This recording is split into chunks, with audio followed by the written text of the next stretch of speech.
बिस्मिल्लाहिर्रहमानिर्रहीम नहमदुहु व नुसल्ली अला रसूलिहिल करीम अम्मा बाद।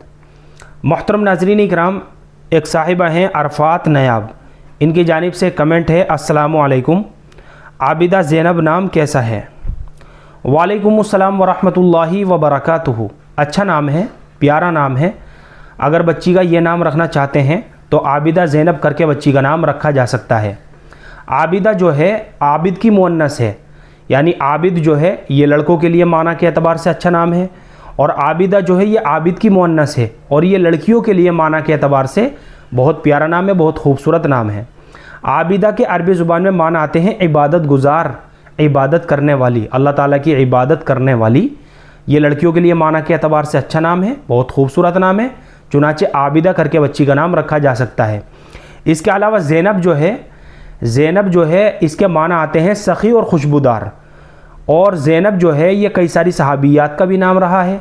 इसके अलावा हुज़ूर अकरम सल्लल्लाहु अलैहि वसल्लम की एक सहाबज़ादी का भी नाम है। इसके अलावा ज़ैनब बिन्त जहश हुज़ूर अकरम सल्लल्लाहु अलैहि वसल्लम की ज़ौजा मोहतरमा भी हैं, यानी उम्मुल मोमिनीन हैं। तो इस नाम को बाबरकत और बाअज़मत बनाने के लिए सिर्फ़ इतनी निस्बत और बरकत काफ़ी है कि ये कई सारी सहाबियात के नामों में से एक नाम है। हुज़ूर अकरम सल्लल्लाहु अलैहि वसल्लम की साहबजादी का भी नाम है। इसके अलावा ज़ैनब बिन्त जहश नामी हुज़ूर अकरम सल्लल्लाहु अलैहि वसल्लम की ज़ौजा मोहतरमा भी थी। तो बच्ची का ज़ैनब नाम रखना दुरुस्त ही नहीं बल्कि बाइसे बरकत भी होगा, और नेक फाली के तौर पर इंशाअल्लाह इस नाम के असरात बच्ची की ज़िंदगी के ऊपर भी पड़ेंगे।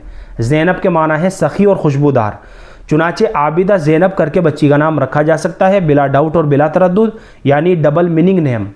उम्मीद करता हूँ कि आपको अच्छी तरह समझ में आ गया होगा। अल्लाह हम सबको सुन्नत व शरीयत पर पाबंद फरमाए। फ़क़त वल्लाहु आलम।